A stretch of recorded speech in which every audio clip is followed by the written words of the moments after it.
The Ghost of Fossil Glen, Chapter 7. Turn that off. Mr. Henry's classroom was humming with excitement and activity when Allie walked in. Rakes, shovels, edging tools, clippers, and trash bags were piled near the door. All the kids were dressed, as Allie was, for working outside.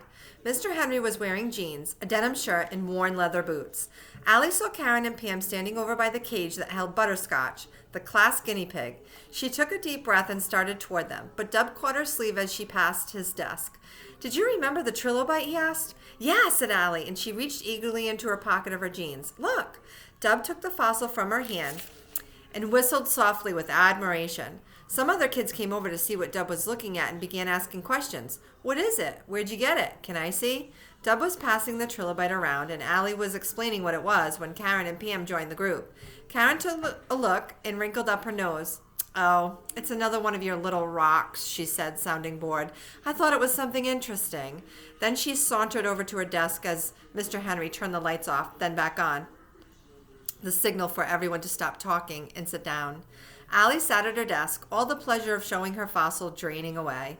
When the class was quiet, Mr. Henry smiled and said, "Before we head over to the cemetery, I'd like to collect your journals, so would you please pass them forward?" He continued talking while desktops and backpacks were opened and journals were retrieved and passed forward. "I'll read these tonight and return them to you tomorrow. Any problems or questions about your journals before we go?"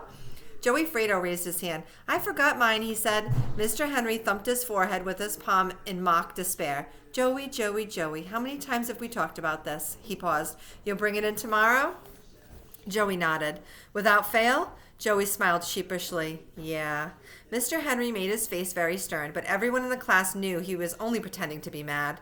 "Or else. And you don't want to find out what I mean by that, do you?" Joey shook his head. He was grinning, but Allie was willing to bet that Joey would remember his journal the next day.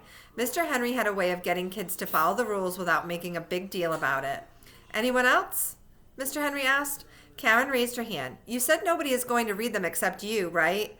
"Class, we all took the oath of secrecy, didn't we?" said Mr. Henry. "Yes," everyone chorused. "So your journals are safe in this room," said Mr. Henry, "and they'll be safe at my house as well, because Hoover is much more interested in chewing up pillows and drinking out of the toilet bowl than reading journals, okay?" Several kids laughed, and Karen looked satisfied. Hoover was Mr. Henry's golden retriever. Mr. Henry told stories about her all the time, and even brought her to school sometimes. She was the official class mascot.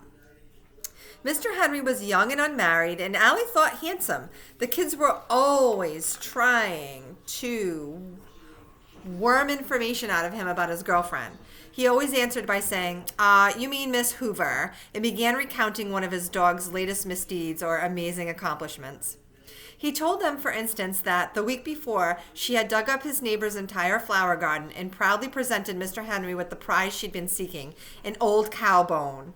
She had been named after the Hoover vacuum cleaner because she sucked up a large pepperoni pizza with extra cheese when she was a mere 7 weeks old. "All right," said Mr. Henry, rubbing his hands together in eager anticipation. "Let's get going. Will the team captains please come up front?" 5 students, including Karen, went to the front of the room. "Trash captain." Julie Horowitz stepped forward.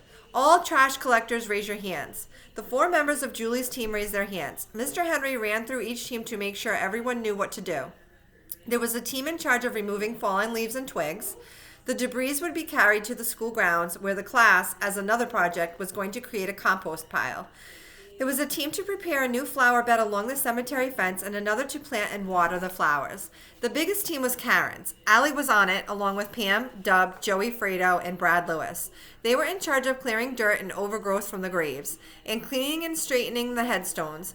"Okay," said Mr. Henry, "let's go. And remember how we talked about acting respectful when you're in the cemetery. We don't want to stir up any ghosts," said Dub. Allie shivered as 2 light but chilly hands touched her shoulders. She quickly turned to see who had come sneaking up behind her. There was no one there.